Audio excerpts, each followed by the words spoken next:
महाराज, कोई रिश्ता विश्ता लाए हो कि बस ऐसे ही मुंह उठाए चले आए? लाए हैं यजमान, बिल्कुल लाए हैं। हमारे पास तो रिश्तों की एक लंबी लिस्ट है। तो महाराज अभी कुछ बताओगे या अभी मुहूर्त उहूर्त निकालोगे फिर बताओगे? अरे ऐसी कोई बात नहीं। ऐसी बात नहीं तो फिर कैसी बात है? नहीं नहीं बताओ कैसी बात है। सुबह से आके बैठे हो, सुबह का नाश्ता कर लिए, दोपहर का खाना खा लिए, 1000 रुपये दक्षिणा ले लिए।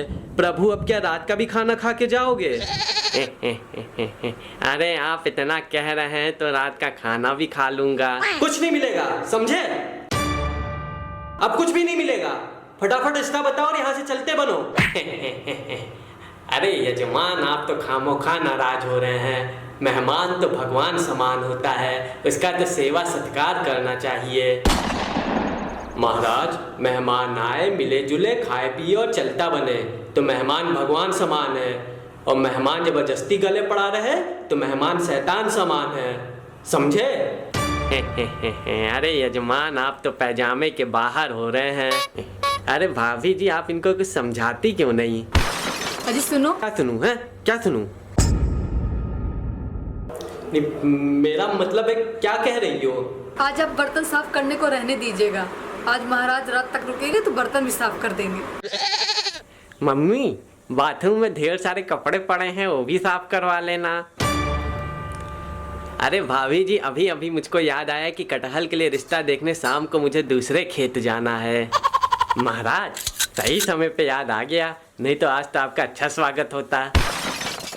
अरे अच्छा मजाक कर लेते हैं आप। प्रभु, अब हैं ही करते रहोगे या रिश्ता भी बताओगे? यजमान, पड़ोस की रसोई में एक सुंदर सुशील सर्वगुण संपन्न आलू कन्या रहती है। आपके गोल मटोल लड़के के साथ इसकी जोड़ी खूब जमेगी। महाराज, अपनी ही बिरादरी में रिश्ता करना होता तो आपको क्यों बुलाता? अरे 10 जानने वाले अपनी बेटी का रिश्ता लिए तो खुद ही आगे पीछे घूमते रहते हैं। कोई इंटरकास्ट रिश्ता बताओ। बड़े विचित्र आदमी हैं आप भी। लोग अपने बच्चों की शादी बिरादरी में करना पसंद करते हैं और आप इंटरकास्ट मैरिज की बात कर रहे हैं। नहीं करनी बिरादरी में शादी, कान खोल के सुन लो, नहीं करनी बिरादरी में शादी। अरे बिरादरी में शादी करने में क्या दिक्कत है यजमान? दहेज दहेज नहीं देना चाहता कोई। बिरादरी करके सब मुफ्त में शादी करना चाहते हैं। 6 महीने तक निड़ाई गुड़ाई की है अपने लाल की, सबसे महंगी वाली खाद डाली है खेतन में, तब जाके ये हट्टा कट्टा नौजवान बना है। और जितना खर्च किया है अपने लाल पे, उसका दुगना दहेज में चाहिए। मतलब किसी राजा महाराजा के खानदान की बहू चाहिए आपको, जो मोटा दहेज दे सके। यही समझो। तो बैगन की बिटिया के बारे में क्या ख्याल है? बैगन तो एकदम शाही खानदान से है, उसके सिर पे तो ताज भी रहता है। देखो महाराज, बता रहे हैं, फालतू की बात तो करो नहीं हमसे। अरे तो इसमें फालतू की बात क्या है? इतना बढ़िया शाही खानदान में रिश्ता करवा रहे हैं और आप कह रहे हो फालतू की बात कर रहे हैं। फालतू की बात नहीं कर रहे तो क्या कर रहे हैं? बैगन क्या रिश्ता कर दें ताकि बच्चे भरता जैसे पैदा हो? शाही खानदान में रिश्ता करने के चक्कर में हम अपनी आने वाली नस्लें खराब कर दें।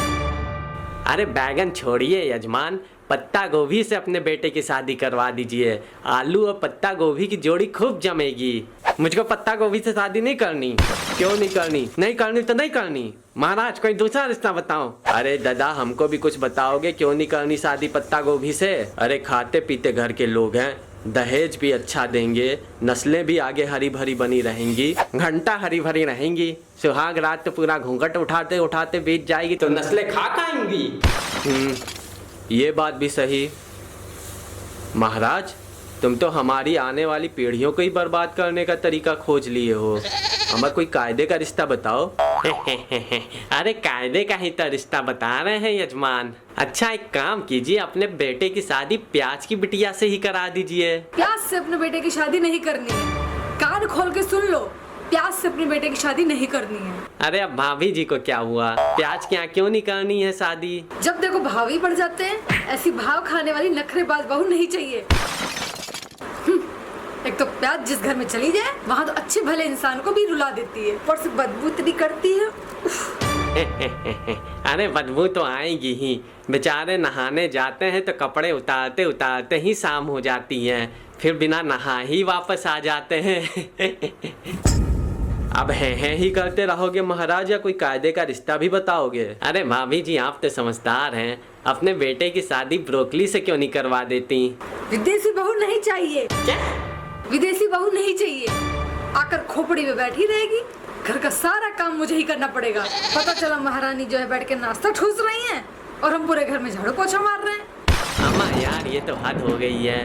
कोई रिश्ता बाप को नहीं पसंद है, कोई बेटे को नहीं पसंद है, तो कोई अम्मा को नहीं पसंद है। मेरे दिमाग का तो एकदम दही हो गया है। बेटा आप ही बताओ, कैसी बीवी चाहिए आपको? भिंडी जैसी। क्या? भिंडी जैसी बीवी चाहिए।